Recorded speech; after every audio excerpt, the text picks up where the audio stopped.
امام الانبیاء محبوب کبریا حضرت محمد مصطفیٰ صلی اللہ تعالی علیہ وسلم نے فرمایا لو کان بعدی نبی لکان عمر، او کما قال النبی صلی اللہ تعالی علیہ وسلم، او لوگو اگر میرے بعد کوئی نبی آنا ہوتا، اللہ کو کوئی پیغمبر اور بھیجنا ہوتا تو میرے بعد فاروق اعظم رضی اللہ تعالیٰ عنہ نبی بن کر آتے۔ دوستو استقبال ہے آپ کا ہمارے چینل حنیف بیان ری ایکشن پر۔ دوستو آج کے بیان کا عنوان ہے حضرت عمر فاروق رضی اللہ عنہ کی حکومت و بادشاہت۔ حضرت عمر فاروق رضی اللہ عنہ نے کس طریقے سے حکومت کی اور آپ کا انداز حکومت کیسا تھا، بہت ہی پیارا بیان ہے، آئیے مل کر اس بیان کو توجہ سے سنتے ہیں۔ امیر المومنین خلیفۃ المسلمین سیدنا فاروق اعظم رضی اللہ تعالیٰ عنہ ان بہادر جوانوں میں سے ہے جن کا دبدبہ آج تک دنیا میں مانا جاتا ہے۔ اہل اسلام نے مورخین نے تاریخ کی کتابوں میں لکھا ہے اگر فاروق 1 سال اور زندہ رہ جاتے دنیا میں کفر کا نام و نشان باقی نہ رہتا۔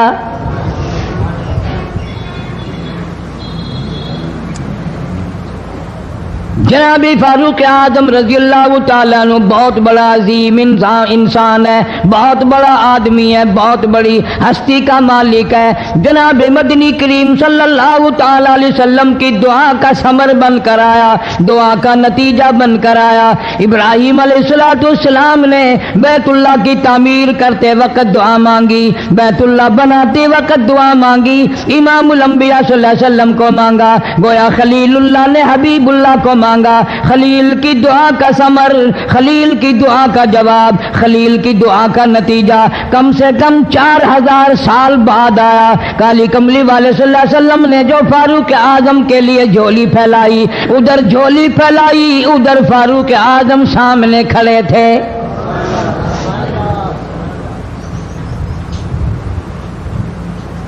ملتان کے مسلمانوں کبھی تو سوچا کرو مانگنے والے کی جھولی بھی دیکھ۔ مانگنے والا کوئی عام آدمی نہیں، کوئی بادشاہ نہیں، کوئی فقیر نہیں، کوئی پیر نہیں، کوئی مولوی نہیں، کوئی عام آدمی نہیں۔ مانگنے والے کو بھی دیکھ، مانگنے والے کی جھولی کو بھی دیکھ، اور دینے والے رب العالمین کے خزانے کو بھی دیکھ، اور آنے والے فاروق اعظم کو بھی دیکھ۔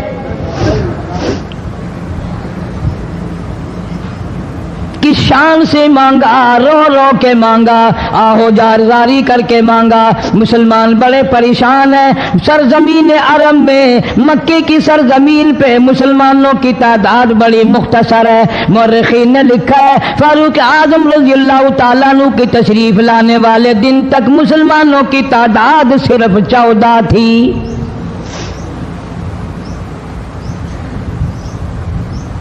بہت پریشان کیا گیا مسلمانوں کو۔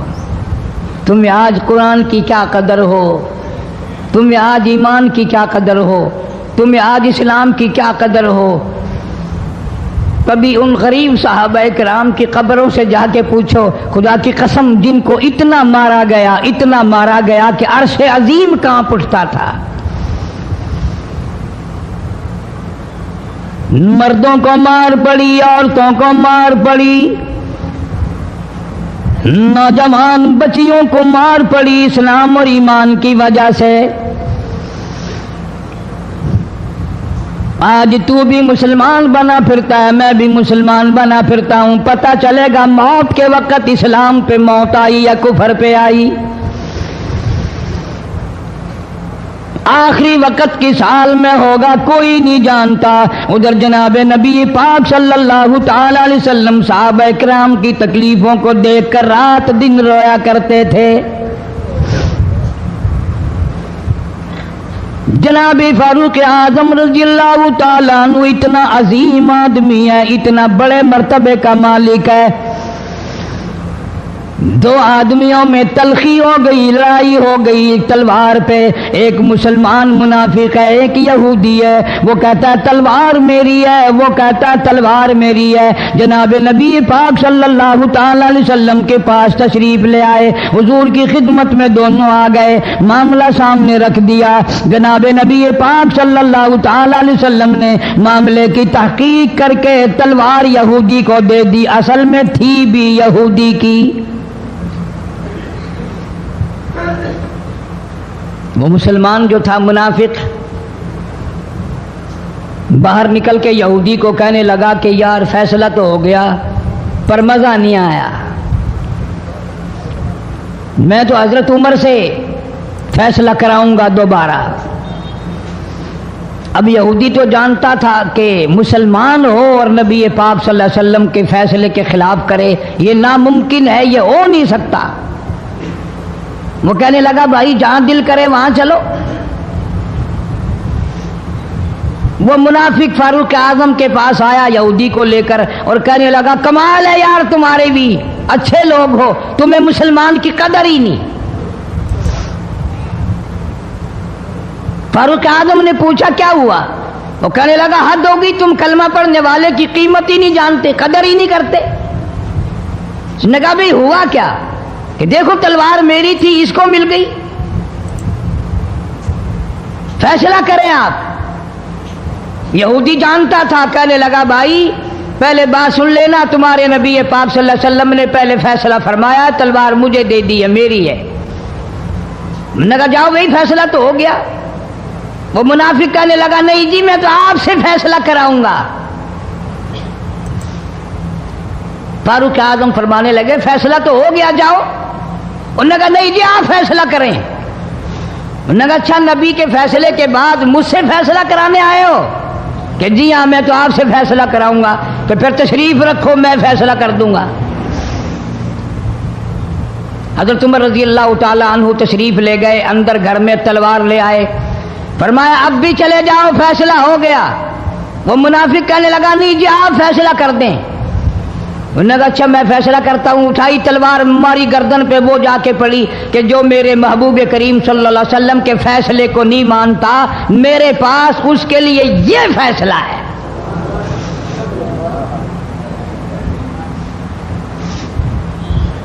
اب وہ منافق تو مر گیا.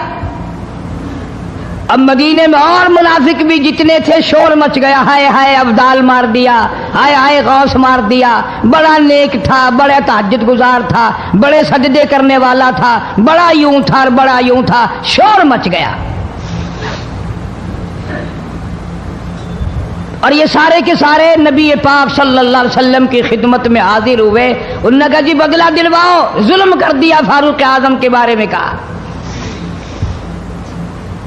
آپ صلی اللہ علیہ وسلم نے معاملے کی تحقیق فرمائی تو آپ نے فاروق اعظم رضی اللہ تعالیٰ عنہ کو بلوایا اور فرمایا معاملہ کیا ہے؟ تو فاروق اعظم نے فرما دیا جی آپ کے فیصلے کے بعد یہ میرے پاس فیصلہ کرانے جو آئے اس کے لیے میرے پاس، جو تیرا فیصلہ نہ مانے میرے پاس اس کے لیے یہی فیصلہ ہے. اور کوئی فیصلہ کرانے کے لیے آ کے دیکھے یہی فیصلہ کروں گا. اب وہ منافق تو ہوتا ہی بے ایمان ہے، وہ مکر گئے. انہوں نے کہا نہیں جی ہم میں سے کوئی فیصلے کے لیے گیا ہی نہیں. میں تو بیچارہ نماز پڑھ کے اللہ اللہ کرتا ہوا جا رہا تھا اور خام مار دیا یوں ہی. کوئی جھگڑا نہیں، کوئی لڑائی نہیں، کوئی فساد نہیں، کوئی فتنہ نہیں، یوں ہی مار دیا بیچارہ. ہائے قرآن پڑھتا ہوا مار دیا، ہائے اللہ اللہ کرتا ہوا مار دیا. اب ضرورت پڑی گواہ کی کہ بھی اس بات کا گواہ کون ہے کہ یہ دوبارہ فیصلہ کرانا چاہتا تھا. منافق جھوٹ بولنے میں کوئی سانس خالی نہیں جانے دیتا. ارشاد فرمایا مدنی کریم صلی اللہ تعالی علیہ وسلم نے لوگوں منافق کی 3 نشانیاں، منافق کی 3 پہچان ہے، منافق کی 3 عادتیں ہیں. اذا حدث کذب، جب بھی بات کرے گا جھوٹ بولے گا. اذا وعد اخلف، وعدہ کرے گا اس کے خلاف کرے گا. امانت میں خیانت کرے گا، بات کرے گا تو جھوٹ بولے گا، وعدہ کرے گا اس کے خلاف کرے گا، امانت رکھ دی جائے اس میں ضرور بے ایمانی کرے گا، وعدے کے خلاف کرے گا، جھوٹ بولے گا۔ جناب نبی پاک صلی اللہ تعالی علیہ وسلم نے فاروق اعظم سے فرمایا گواہ لے آؤ۔ فاروق اعظم رضی اللہ تعالیٰ عنہ نے عرض کیا یا رسول اللہ صلی اللہ علیہ وسلم میرے پاس گواہ کہاں ہے؟ یہ آئے تھے، میں نے وہاں کوئی پارٹی بٹھا رکھی تھی یا کوئی مسجد کا معاملہ تھوڑا ہی ہے جو نمازی گواہ مل جائیں، گواہ کوئی نہیں۔ جناب مدنی کریم سب کہہ دو صلی اللہ تعالی علیہ وسلم کو تشریف آوری، تشویش ہوئی، پریشانی ہوئی، اب کیا بنے؟ فاروق اعظم کے پاس گواہ کوئی نہیں، معاملہ قتل کا ہے، معاملہ آدمی کا ہے۔ اللہ پاک جل شانہ کا دریائے کرم جوش میں آیا، آواز آئی فلا وربک۔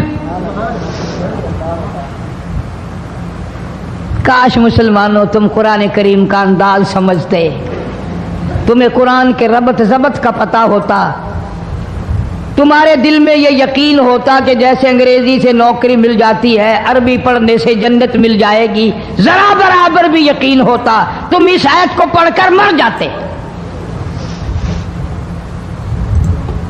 تمہارے یہاں کچہریوں میں دستور ہے گواہی دینے سے پہلے حرف اٹھایا جاتا ہے، جو کہوں گا سچ کہوں گا، اگرچہ سچ وہ ہماری عدالتوں میں پھر بھی سچ نہیں کہتا۔ سچ کہلوانے والے سچے نہیں، سچ کہنے والا سچا نہیں۔ جس کی عدالت میں کہا جا رہا ہے عدالت سچی نہیں، غلط حلف نامے استعمال کیے جاتے ہیں۔ اللہ پاک جل شانہ کی بے نیازیوں کے قربان جاؤں، گواہی بعد میں دی، حلف پہلے اٹھایا۔ فرمایا فلا وربک، مجھے اپنی کبریائی کی قسم اور میرے محبوب مجھے تیرے رب کی قسم، لا یؤمنون،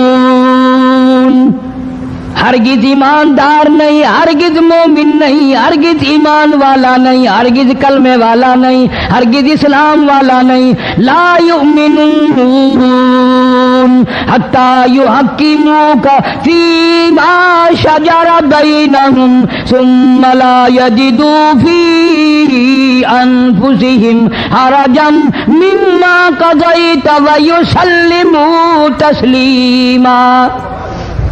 قرآن کریم میں اللہ پاک فرماتے ہیں مجھے تیرے رب کی قسم میں گواہی دیتا ہوں وہ آدمی ایماندار ہو ہی نہیں سکتا، وہ ایمان والا بن ہی نہیں سکتا، وہ کلمے والا ہو ہی نہیں سکتا، اسلام والا ہو ہی نہیں سکتا جو میرے محبوب تیرے فیصلے کو نہ مانے، جو تیرا فیصلہ ٹھکرا دے، جو تیرے فیصلے کو تسلیم نہ کرے۔ میں خدا عدالت میں گواہ بن کر آیا، میں گواہی دینے کے لیے آیا ہوں، وہ ایماندار ہی نہیں جو کالی کملی والے صلی اللہ تعالی علیہ وسلم کے فیصلے کو نہ مانے۔ الہ العالمین زبان سے مان لے، اوپر اوپر سے تسلیم کر لے، اندر دل میں کھوٹ رکھے، اچھا نہیں ہوا، صحیح نہیں ہوا، میرا حق مارا گیا، یہ اچھا اسلام ہے، یہ اچھا قرآن ہے، یہ اچھی عدالت ہے۔ اللہ پاک نے گواہی دے دی، فرمائی زبان سے 1000 مرتبہ مانے، لا یجدو فی انفسہم حرجا مما قضیت ویسلموا تسلیما۔ میرے محبوب کریم صلی اللہ علیہ وسلم تیرے رب کی قسم جس کے دل میں تیرے فیصلے کی بات ذرہ برابر بھی شک رہے وہ ایماندار ہو ہی نہیں سکتا۔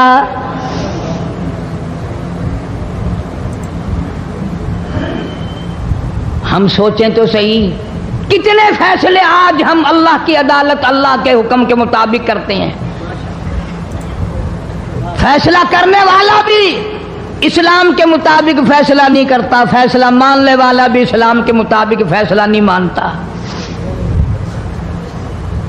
آپ کے سامنے ہے جو کچھ اس کائنات میں ہو رہا ہے، جناب فاروق اعظم رضی اللہ تعالیٰ عنہ اس حالت میں تشریف لائے، امام الانبیاء محبوب کبریا حضرت محمد مصطفیٰ صلی اللہ تعالیٰ علیہ وسلم کی ذات اقدس ہے، دار ارقم میں نماز کے لیے وضو فرما رہے ہیں، نماز کی تیاری فرما رہے ہیں۔ فاروق اعظم ایمان لانے کے لیے تشریف لائے، حاضر خدمت ہوئے، کلمہ پڑھ کر مسلمان ہو گئے، اور آپ نماز پڑھنے کے لیے کھڑے ہونے لگے۔ دار ارقم کے مکان میں اندر کوٹھڑی میں فاروق پوچھنے لگا، میرے آقا یہ کیا کرنے لگے ہو؟ فرمایا، عمر نماز پڑھنے لگا ہوں، رب کی عبادت کرنے لگا ہوں۔ فاروق اعظم نے پوچھا، سارا جہان رب کی عبادت بیت اللہ میں کرتا ہے، خانہ کعبہ میں کرتا ہے، آپ یہاں چھپ کر کوٹھڑی میں نماز پڑھتے ہیں؟ جناب مدنی کریم صلی اللہ تعالی علیہ وسلم کی آنکھوں میں آنسو آ گئے۔ فرمایا، فاروق تیری قوم مجھے بیت اللہ میں نماز نہیں پڑھنے دیتی، سجدہ نہیں کرنے دیتی۔ اگلے دن میں نے نماز کا سجدہ کیا تھا بیت اللہ شریف میں، حرم محترم میں، خانہ کعبہ میں، میری پیٹھ پہ اونٹ کا سارا اوج لا کر رکھ دیا، میں سجدے سے سر نہ اٹھا سکا۔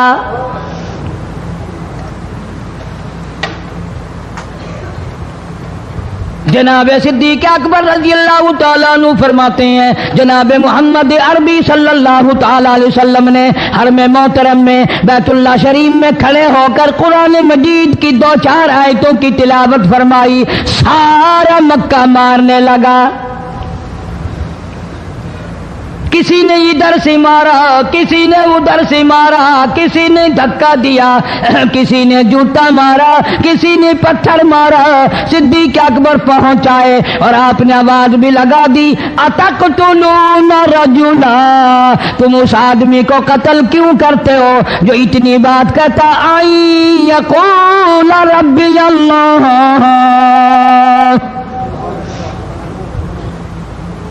کیوں مارتے ہو جو اتنی بات کرتا ہے کہ رب میرا اللہ ہے؟ اس جرم میں مارتے ہو؟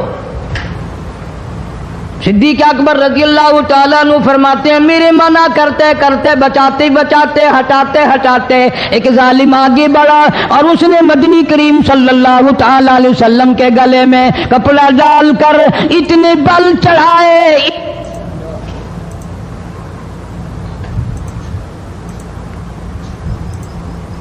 ایک اور کمینے نے آگے بڑھ کر محمد عربی صلی اللہ تعالی علیہ وسلم کے گلے میں کپڑا ڈال کر اتنا زور سے جھٹکا مارا، حضور کے منہ مبارک میں جھاگ آ گئے۔ اللہ اللہ استغفر اللہ۔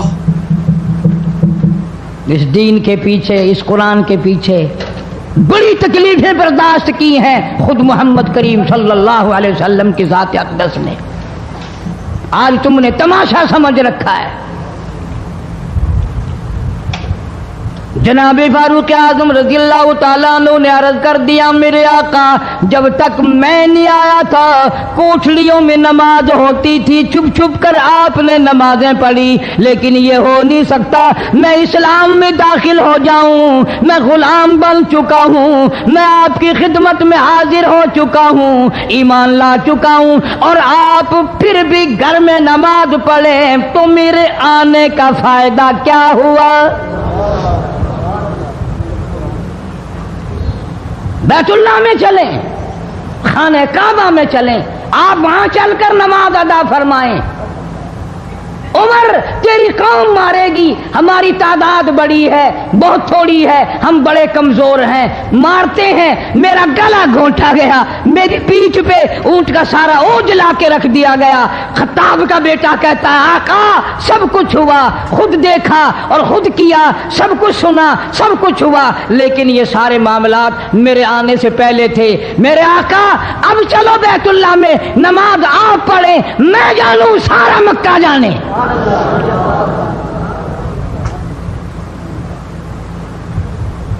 سارا عرب جانے، میں جانوں۔ آپ بے پرواہ ہو کر اپنے رب کی عبادت کریں، بیت اللہ میں چلیں، میرے ذمہ آیا سارا مکہ۔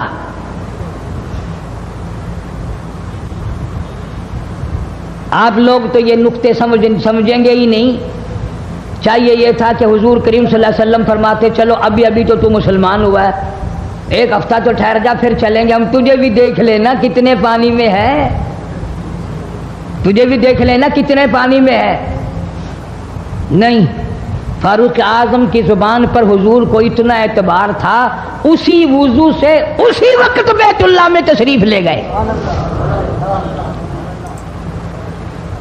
تجھے 60 سال ہو گئے کلمہ پڑھتے پڑھتے، تیرے کلمے کا کچھ نہ بنا، تیرے دین کا کچھ نہ بنا، تیرے ایمان کا کچھ نہ بنا، تیری چٹی داڑھی ہوگی پڑھتے پڑھتے، نہ معلوم مرتے وقت کفر پہ مرے گا یا کلمے پہ مرے گا، لیکن فاروق کو کلمہ پڑھے ہوئے 2 منٹ نہیں ہوئے، کالی کملی والے کو اس کے کلمے پہ کتنا بڑا یقین ہے، فوراً بیت اللہ میں تشریف لے گئے۔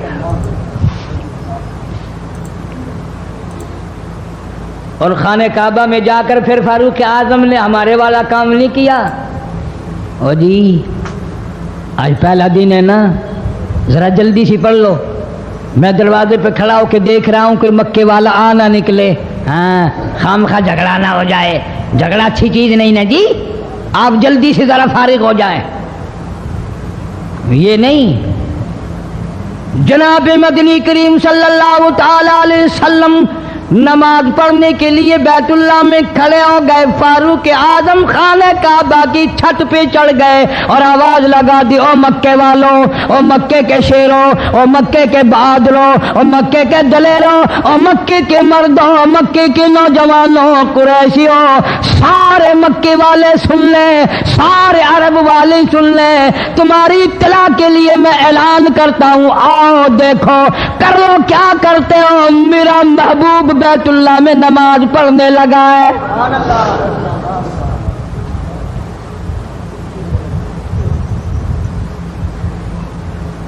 صرف یہی نہیں، آواز لگا دی مکے والوں، جس نے اپنی بیوی کو بیوہ بنانا ہو سامنے آ جائے، جس نے اپنے بچوں کو یتیم کرانا ہو سامنے آ جائے، جس نے اپنے گھر کو اجاڑنا ہو فاروق کے سامنے آ جائے۔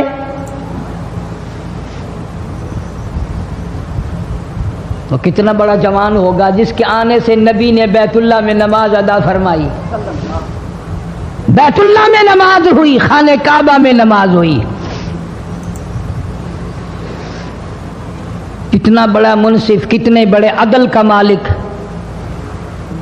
بیت المقدس کو فتح کرنے کے لیے لڑائی نہیں کرنی پڑی، انصاف کام آ گیا، آگے بڑھ کر چابیاں حوالے کر دی بھائیوں نے۔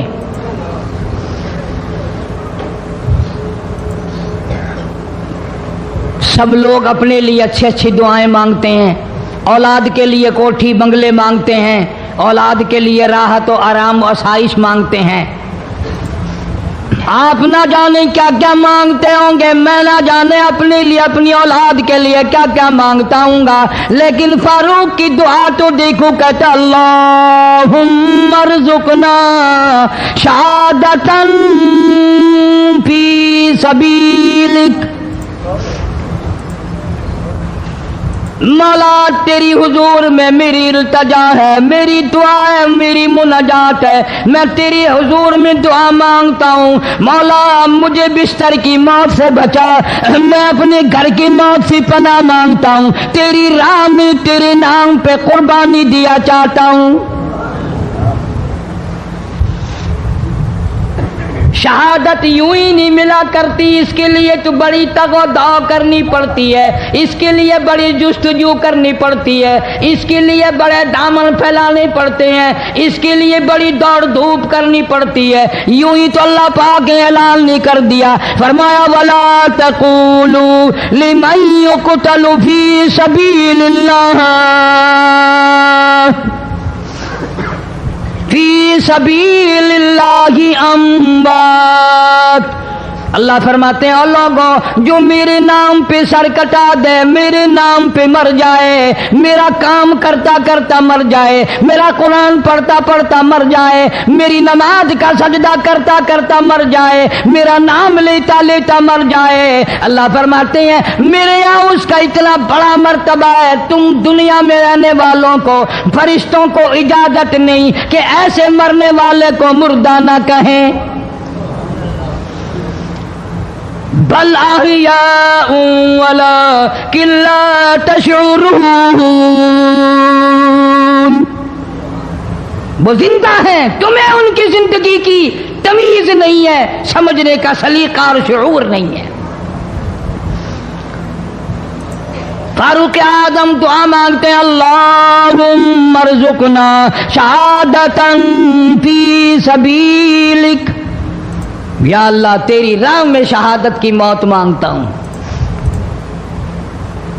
کابل سے لے کر طرابلس تک اسلام کا جھنڈا لہرانے والا فاروق اعظم، سبحان اللہ، اللہ اکبر۔ 900 جامع مسجدیں، 9000 بڑی چھوٹی مسجدیں بنانے والا فاروق اعظم رضی اللہ تعالیٰ عنہ، اللہ، جس کے دور خلافت میں اسلام کو اتنی ترقی ملی، اسلام کو اتنا عروج ملا، اور وہ بات پوری کر کے دکھائی جو کالی کملی والے صلی اللہ علیہ وسلم نے دعا مانگی تھی کہ فاروق کو اگر ایمان مل جائے تو تیرے اسلام کو شان مل جائے گی، شوکت مل جائے گی، عظمت مل جائے گی۔ عظمت بن کے دکھایا اور محبت کا معیار عرض کر دیا، وجعل موتنا فی بلد محمد صلی اللہ علیہ وسلم۔ مولا او میرے پروردگار، مدینے کی موت عطا فرما، یار کے شہر کی موت عطا فرما۔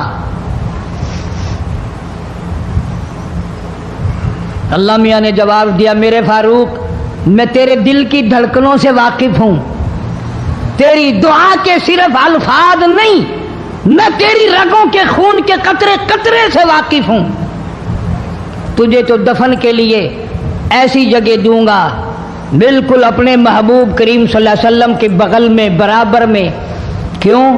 میرے محبوب کو بھی تجھ سے بڑی محبت ہے، اتنا قریب تجھے قبر کی جگہ دوں گا، جب اس کا دل کرے وہ تجھے دیکھ لے، جب تیرا دل کرے تو دیدار کر لے۔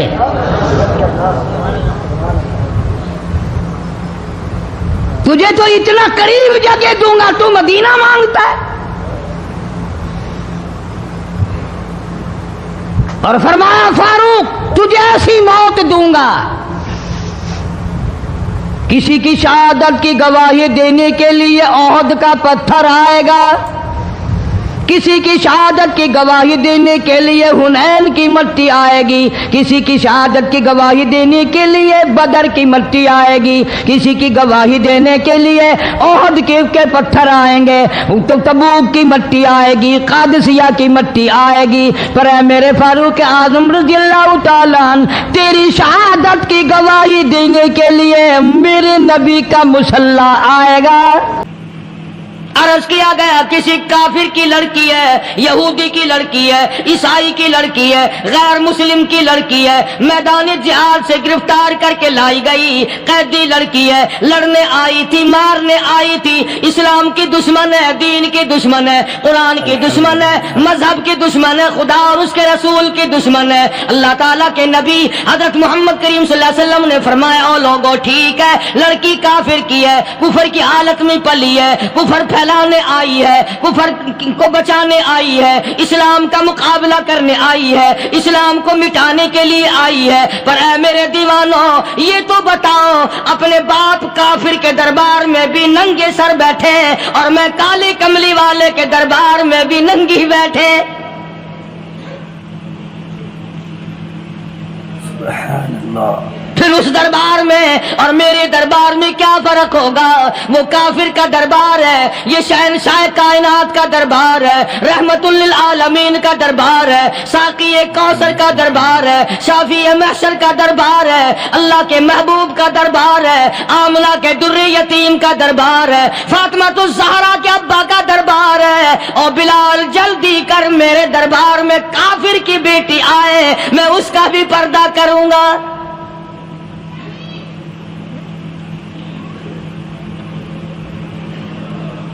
حضرت بلال رضی اللہ تعالی عنہ نے ذرا ایک اور لطیف سی بات ہے، تھوڑی سی باریک سی، اگر آپ سوچیں، لڑکی ہے تو کافرہ، لڑکی ہے تو بے دین، ہے تو اسلام کے دشمن، میں تو کئی مرتبہ سوچا کرتا ہوں کہ واہ لڑکی تیرا مقدر، ہے تو کافر کی بیٹی، خود بھی کافرہ ہے، مگر مقدر تو دیکھو امام الانبیاء کی چادر سر پہ ڈالے بیٹھی ہے۔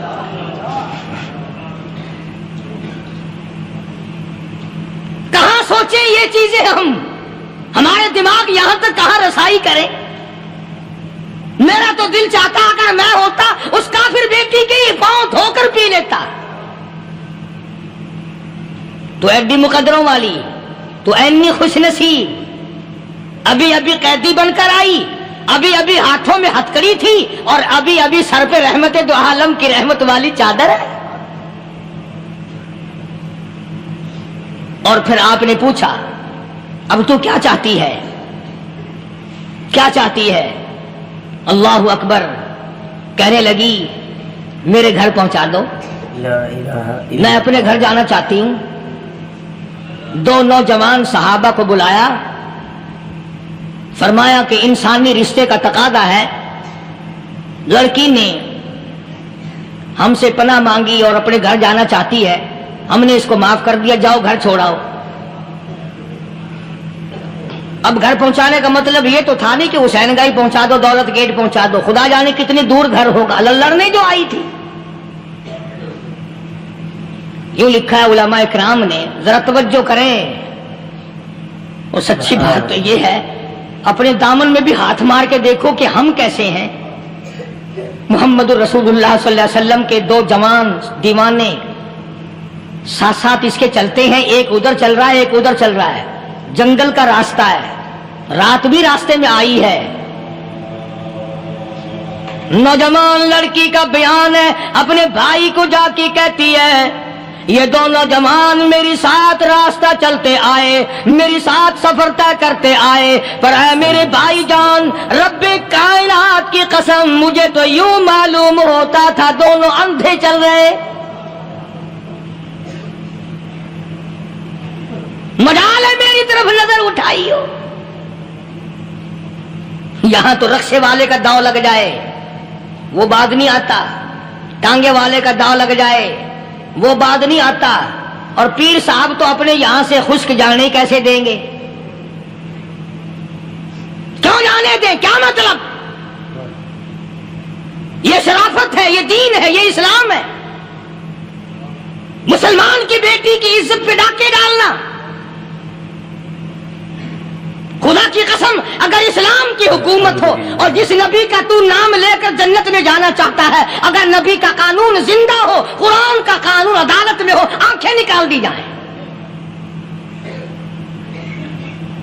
بے غیرت قوم، بے حیا اور بے شرم قوم، شرم نہیں آتی کہ زندگی کس طرح بسر ہوتی ہے۔ یہ کافروں کی بیٹیاں ہیں، یہ کسی یہودی کی بیٹیاں ہیں، چکلے چل رہے ہیں، بدماشی کے اڈے چل رہے ہیں، سب کو پتا ہے، افسروں کو پتا ہے، چھوٹے بڑوں لیڈروں کو پتا ہے۔ کون روکے؟ کس لیے روکے؟ سبحان اللہ۔ پھر یاد رکھو بات محمد کریم صلی اللہ علیہ وسلم کی، فرمایا جس ملک میں جس شہر میں زنا ہوگا، اللہ کے نبی نے فرمایا وہ جس دن برباد ہوگا آواز بھی نہیں آئے گی۔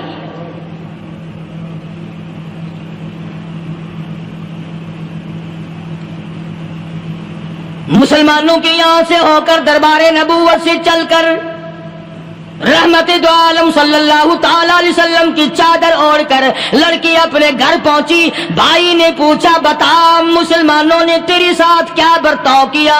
مسلمان تجھے پکڑ کے لے گئے تھے، اتنی خوبصورت ہے تو، ایسی حسینہ ہے، شباب تیرا، حسن تیرا، جمال تیرا، شکل و صورت نرالی، نقش نرالے، آنکھیں تیری نرالی، چہرہ تیرا نرالا، لب تیرے نرالے، قد و قامت تیری نرالی، حسن تیرا شان والا، جوانی شباب ہے، بتا مسلمانوں نے تیرے ساتھ کیا گزری؟ رونے لگی اور کہنے لگی تو میرا ماجایا بھائی ہے، پر میں کیا بتاؤں، زمین و آسمان کے مالک کی قسم، سمندروں کے پیدا کرنے والے کی قسم، درختوں کی پتی پیدا کرنے والے کی قسم، ان پہاڑوں اور زمین کے ذرات کو پیدا کرنے والے کی قسم، جو میری عزت کی حفاظت محمد کے غلاموں نے کی ہے، وہ تو ماجایا بھائی بھی نہیں کر سکتا۔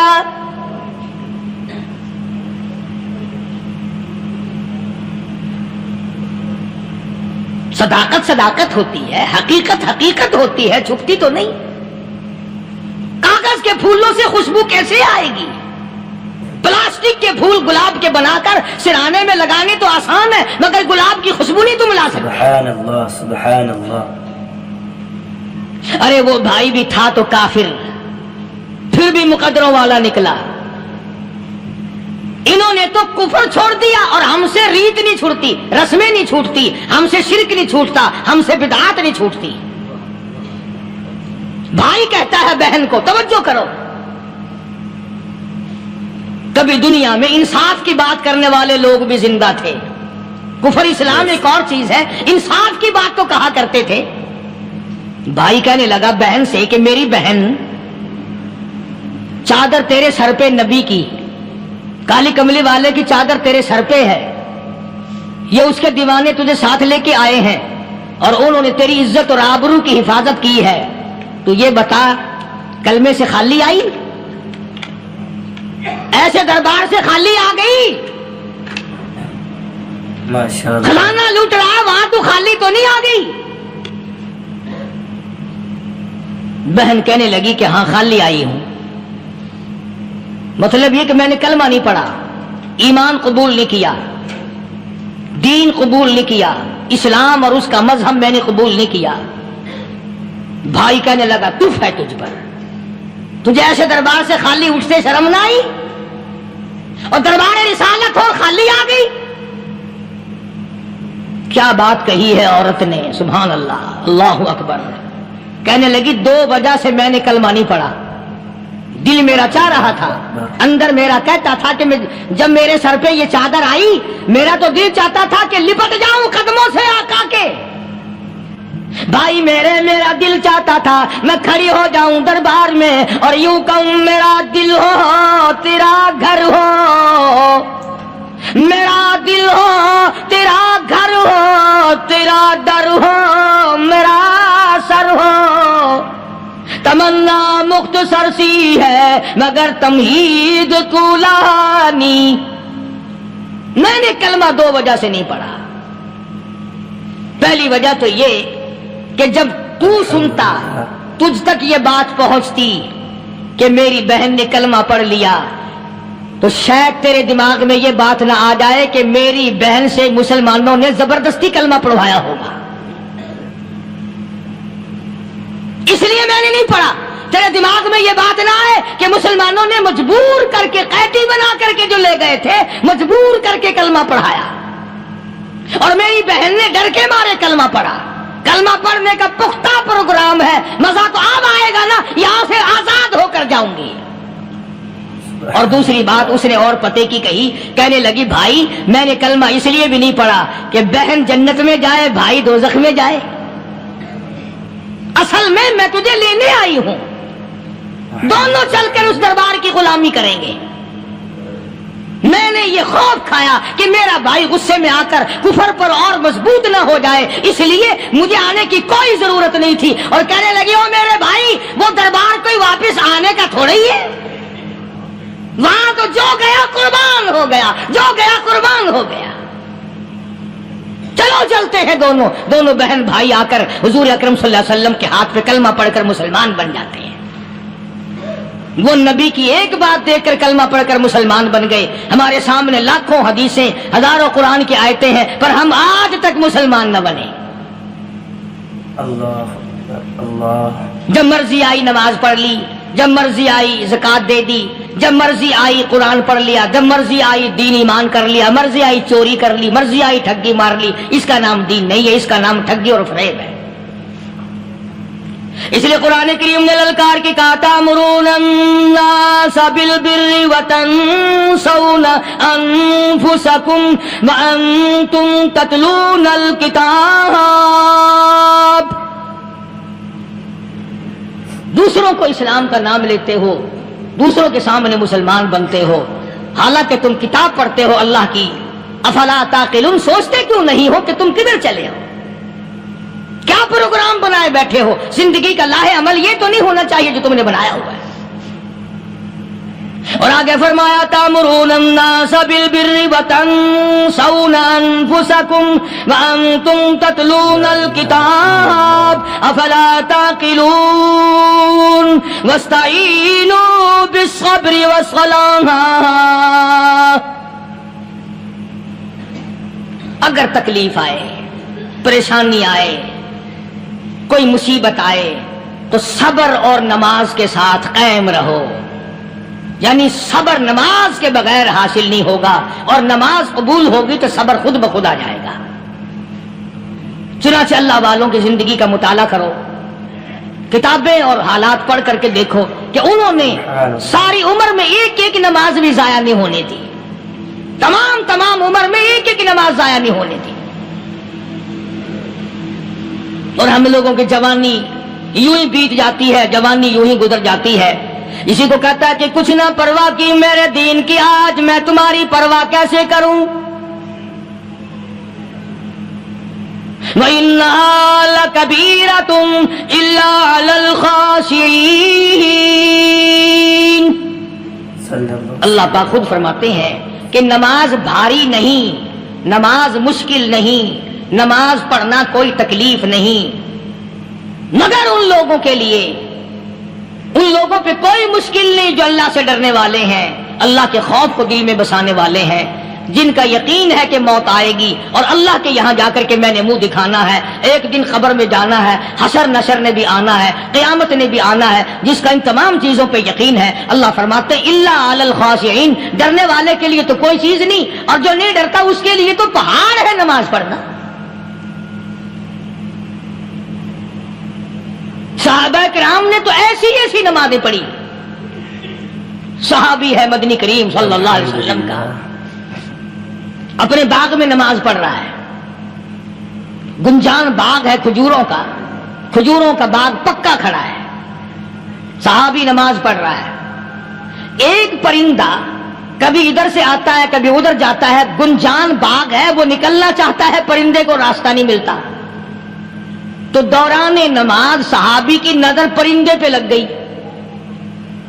دوران نماز صحابی کی نظر، وہ پھڑک پھڑک جو کرتا تھا نا کبھی ادھر کبھی ادھر، صحابی کی نظر پرندے پہ لگ گئی، نماز میں بھول گیا. بس اتنی سی بات ہوئی، آیا دربار رسالت میں اور کہنے لگا یا رسول اللہ وہ سارا باغ لے کر اسلام میں وقف کر لو، جس باغ کی وجہ سے میری نماز خراب ہو جائے میں وہ باغ ہی نہیں رکھتا.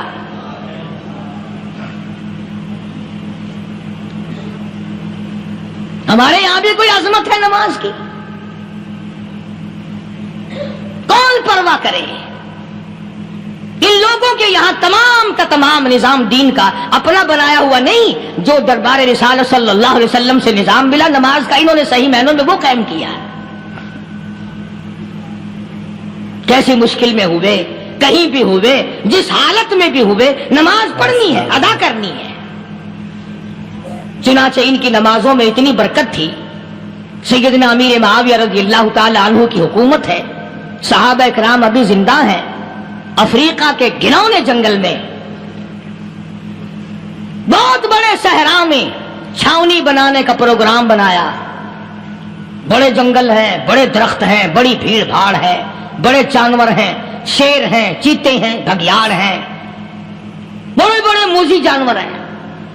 تو اس علاقے کے لوگوں نے بتایا کہ تم مار کھاؤ گے، یہاں تو بڑے بڑے جانور تمہیں کھا جائیں گے. تم یہ کیا سوچ کر آئے ہو؟ تمہیں یہ نہیں چھوڑیں گے، جانور کھا جائیں گے، تمہیں یہاں چھوڑی بناؤ گے؟ صحابہ کہنے لگے نہیں، ہمارے پاس ہتھیار ہے. کمانڈر کہنے لگا، ایک صحابی تھا حضور اکرم صلی اللہ علیہ وسلم کے زمانے کا دیدار کرنے والا، بڑا دیوانہ پروانہ. کمانڈر نے اسے حکم دیا تو 2 وضو کر، 2 رکعت نماز ادا کر، اور 2 رکعت نماز ادا کرنے کے بعد درخت پہ چڑھ جا، اور درخت پہ چڑھ کر یہ آواز لگا، او جنگل کے ہاتھیوں، او جنگل کے بھگیاڑوں، او جنگل کے شیروں، او جنگل کے موذی جانوروں، او ناگ وٹھوؤں، او سانپ بیچھوں، او فلاں جانوروں، او فلاں جانوروں، ہم غلام ہیں محمد عربی صلی اللہ تعالی علیہ وسلم کے، اور میں تمہیں حکم دیتا ہوں 24 گھنٹے کی اجازت ہے، 24 گھنٹے کے اندر اندر تمام جنگل خالی مانگتا ہوں.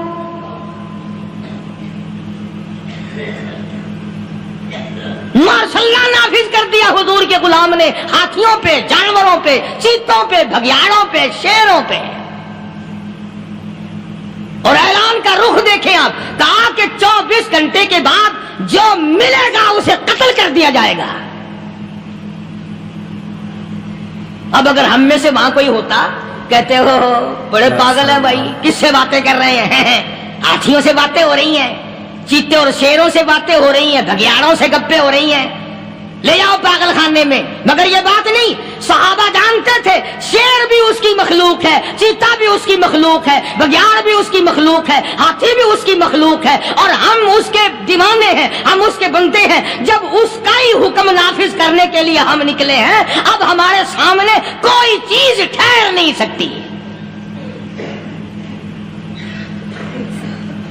تاریخ شاہد ہے، گیبن مورخ انگریز لکھتا ہے، امریکہ کا بہت بڑا پروفیسر تور آندرے انگریز مورخ لکھتا ہے کہ صحابی کی یہ بات سن کر جنگل میں کھلبلی بچ گئی، جانوروں میں شور مچ گیا، چیتے، بھگیاڑ اور طوفان مچ گیا. شور مچاتے ہوئے تمام کے تمام نے جنگل خالی کر دیا. مسلمان، جب تیرے اندر ایمان تھا، جب تیرا قرآن پہ ایمان تھا، جب تیرا نبی پاک صلی اللہ علیہ وسلم پہ ایمان تھا، جب تیرا حضور کی رسالت پہ ایمان تھا، جب اللہ کی توحید پہ تیرا ایمان تھا، اور تیرا مقابلہ شیر نہیں کر سکتا تھا، تیرا مقابلہ چیتا نہیں کر سکتا تھا. آج ایمان پلے ہے نہیں، آج تو ڈر کے مارے مر رہا ہے، مر رہا ہے، مر رہا ہے اور مرے گا. الحمدللہ. ایک صحابی جنگل میں راستہ بھول گیا، اور بھول کر اور زیادہ صحرا میں جنگل میں نکل گیا. دیکھتا کیا، صحابی سامنے سے شیر آیا. صحابی نے تو شیر کو دیکھ لیا اور شیر نے صحابی کو دیکھ لیا. اب شیر حملہ کرنے کا ارادہ کر رہا ہے، سامنے ہے. اللہ اکبر، اللہ اکبر. صحابی نے للکار کر آواز دی، اور جنگل کے شیر، او جنگل کے شیر، کیا تو ان آنکھوں کو چیرنے کا ارادہ کرتا ہے جو آنکھیں محمد کریم صلی اللہ علیہ وسلم کے چہرے انور کا دیدار کر چکی ہے؟ ان آنکھوں کو پھاڑے گا، اس چہرے کو پھاڑے گا جس نے حضور صلی اللہ علیہ وسلم کا ایک دفعہ نہیں بار بار دیدار کیا ہے. تاریخ شاہد ہے. شیر جھکا، صحابی کے قریب آیا، اور یوں لکھا کہ آگے بڑھ کر صحابی کے پاؤں چاٹنے لگا، پیر چاٹنے لگا، اور زبان حال سے یوں کہنے لگا، اگر تو ان کا غلام ہے تو میں ان کے غلاموں کا غلام ہوں. یہ جو تمہیں کہتے پھرتے ہیں نا، غلام ہے رسول کے غلام ہے، غلام ہے رسول کے غلام ہے، شکل پہ دیکھنا 12 بجے ہوئے ملیں گے. بالکل جھوٹ. شکل نہیں غلاموں والی، اخلاق نہیں غلاموں والا، اعمال نہیں غلاموں والے، عقائد نہیں غلاموں والے، سیرت نہیں غلاموں والی، لباس نہیں غلاموں. اور غلام کا ہے کا بازاروں میں پھرتے ہیں نا، جلوس نکالتے ہیں، غلام ہے رسول کے غلام ہے. اس گلی سے نکلے، آؤ یار بڑی اچھی فلم لگی، وہاں چلتے ہیں. اب غلام فلم میں جا رہے ہیں، اب غلام بدماشی کرنے چلے ہیں. تو صحابی نے جب آواز دی، شیر نے جھک کر صحابی کے پاؤں چاٹے، اور یوں لکھا مورخین نے کہ بظاہر یوں کہنے لگا کہ تو راستہ بھول گیا، دم ہلاتا ہوا چلا، صحابی کو راستے میں چھوڑ کے گیا. اور مورخین نے یہاں تک لکھا ہے کہ جب صحابی سے شیر واپس ہونے لگا تو بھڑبڑا رہا تھا، گویا صحابی کو اپنی طرف متوجہ کرتا تھا، اور اس کے بعد خوشامدانہ عاجزانہ پہلو سے یہ کہتا تھا کہ او جانے والے، جس کا تو دیدار کرے گا اس کو میرا بھی سلام کہنا، ان کی خدمت میں میرا بھی سلام عرض کرنا. کوئی ایک واقعہ نہیں ہے. مدینہ منورہ سے شام کے راستے میں شیر آ کر کے بیٹھ گیا، لوگوں کا راستہ بند ہو گیا. کوئی آدمی مدینے پاک میں واپس، اللہ ہر مسلمان کو مدینے پاک کی زیارت نصیب فرمائے. ہاں مدینہ بڑی شے ہے. ہاں، مدینہ نہ دیکھا تو کچھ بھی نہ دیکھا. ہاں الہی دکھلا دے مدینہ کیسی بستی ہے جہاں پر رات دن مولا تیری رحمت برستی ہے. وہ شہر نرالا، وہ گلیاں نرالی، وہ شاہراہیں نرالی، وہ گنبد خضرا نرالا. خدا کی قسم وہاں جو آسمان سے نور برستا ہے وہ بھی نرالا ہی ہے. کسی نے آ کر مدینے میں کہا کہ راستے میں شیر بیٹھا ہے، لوگوں کا راستہ روک رکھا ہے. عبداللہ بن عمر رضی اللہ تعالیٰ عنہ صوفی صحابی، کوئی ایڈا بہادرانہ کام کرنے والا بھی نہیں، لاٹھی نہیں مانگتا، تلوار نہیں اٹھاتا، نیزہ نہیں اٹھاتا، تیر نہیں لیتا، گولی کا سامان نہیں، تیر و تلوار کا سامان نہیں، کوئی چیز نہیں، بے دھڑک بے جھجک جا کر شیر کا کان پکڑ کے مروڑ کے صحابی کہتا ہے تجھے کس نے اجازت دی حضور کے غلاموں کا راستہ روکنے کی؟ تجھے شرم نہیں آتی؟ تو سرکار مدینہ کے غلاموں کا راستہ روکے بیٹھا ہے. تاریخ شاہد ہے دم ہلاتا ہوا جنگل کو بھاگ گیا. اور آج اولاد ہمارے کہنے کی نہیں. شیروں کو تو کیا منائیں گے، اولاد نہیں مانتی، بیوی نہیں مانتی. کچھ اپنا بھی قصور مانو نا، کچھ گڑبڑ ہے نا اندر. اختر شیرانی نے بڑی عجیب بات کہی، اسی کو کہتا کہ یہ عذر امتحان ہے جذبہ دل کیسا نکل آیا. یہ عذر امتحان ہے جذبہ دل کیسا نکل آیا. میں الزام ان کو دیتا تھا قصور اپنا نکل آیا. گریبان میں جا کر دیکھو، ٹٹول کر کے دیکھو، اپنی نیتوں کو ہاتھ مار کے دیکھو، اپنے عقیدے کو ٹٹول کے دیکھو، اپنے ایمان کو تلاش کر کے دیکھو، اپنی نظروں سے پوچھو، اپنی زبان سے پوچھو، اپنے پیٹ سے پوچھو تیرے اندر کیسی روزی جا رہی ہے. کیوں کر ہم کامیابی سے ہمکنار ہوں؟ یہ خلقت پھر ہمارے لیے غیر کیوں نہ بنے؟ یہ سارا جہان ہمارا دشمن کیوں نہ بنے؟ صحابہ تو ایسے بے دھڑک تھے، کسی شہنشاہ کی پرواہ نہیں کیا کرتے تھے، کسی شہنشاہ کی پرواہ اللہ والے نہیں کرتے تھے. تم تو بڑے پیروں کو ماننے والوں پر جو میں بات بتاؤں گا پیر کی وہ نہیں مانو گے. مجدد الفسانی سرہندی سب کہہ دو رحمت اللہ علیہ، نقشبندی خاندان کے سربراہ ہیں، بہت بڑے بزرگ ہیں. پکڑ کر کے لے گئے حکومت والے، بادشاہ کو سجدہ کرانا ہے، بادشاہ کو سجدہ کرانا ہے. وہ کائے کا سجدہ کرتے تھے؟ وہ کسی سے ڈرتے ہی نہیں تھے. اللہ والا کسی سے ڈرا ہی نہیں کرتا. تو یوں سنا کہ انتظام کیا گیا کہ دربار کے قریب جا کر ایک دیوار بناؤ، اس میں ایک چھوٹی سا روشن دان دریچہ موری لگاؤ جس میں سے جھک کر بندہ اندر داخل ہو، تاکہ ایک دفعہ جھک جائے صحیح. یہ پیر، یہ درویش، یہ قلندر، یہ ولی، یہ مولوی جو اکڑا ہوا ہے اسے جھکا لو جس طرح سے بھی ہو سکے. اب تمہاری نظروں میں تو ہماری کوئی قیمت نہیں. تم جو یہاں جمعہ پڑھنے آتے ہو تمہارے خیال میں ہماری کوئی قیمت نہیں. وضو کیا، سنتیں پڑھی، جمعہ پڑھایا، بس ہمیں نہ کوئی جانتا ہے نہ کوئی پہچانتا ہے. تم کیا جانو کہ صوبائی ہوم ڈپارٹمنٹ میں ہمارے تذکرے، مرکز گورنمنٹ میں ہمارے تذکرے، کون سیدھا چل رہا ہے کون الٹا چل رہا ہے، کون ہمارے لیے خطرناک ہے. اور تمہیں کیا پتا، ہمیں تو لوگ ڈبل سٹار لکھتے ہیں. مجدد الفسانی سرہندی رحمت اللہ علیہ کے لیے کھڑکی بنائی گئی، جھک کر داخل ہوگا، اسی بہانے سے جھک جائے گا. مگر اللہ والوں کو عقل اللہ ہی عطا کرتا ہے. جب وہاں گئے نا، انہوں نے کہا جی اس میں سے داخل ہو کے اندر چلنا ہے. مجدد صاحب نے پہلے دونوں پیر داخل کیے، بجائے یوں جھک کر داخل ہونے کے یوں لمبے ہو کے داخل ہوئے. پیر اندر پہلے داخل کر لیے، یعنی اور بے ادبی کی کہ پیر پہلے لیتے ہوئے میرے پاؤں ہے تیرا سر ہے، لاؤ ملاقات کر. اللہ والا جھکا ہی نہیں. پر اس اللہ والے کو یہ پتہ نہیں تھا کہ میں تو زندہ کے سامنے نہیں جھکتا، یہ مرووں کے سامنے جھکتے پھریں گے لوگ. انہیں یہ پتہ نہیں تھا کہ یہ قبروں کی مٹی چاٹتے پھریں گے، یہ رات دن شرک کی لعنت میں گرفتار ہو کر کے مریں گے. لگے ہوئے ہیں میلے، بھر بھر کے خلقت جا رہی ہے. پھوڑے پھنسی کا علاج ہوگا، بیماریوں کا علاج ہوگا، پانی چشمے کا پی آؤ، پانی چشمے کا پی آؤ. مخدوم رشید کے علاقے کے سارے سال اس کھڈے میں لوگ بھاگتے ہیں.